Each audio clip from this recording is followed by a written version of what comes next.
kita makan popcorn kayak gitu.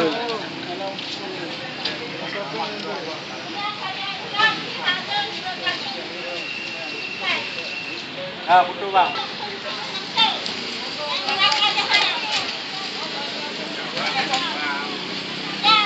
Kali rangai kan.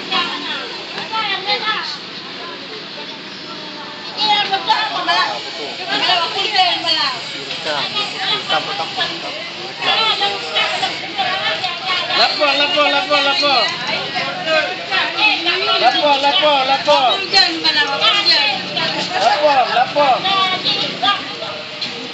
Gitu dong tuh.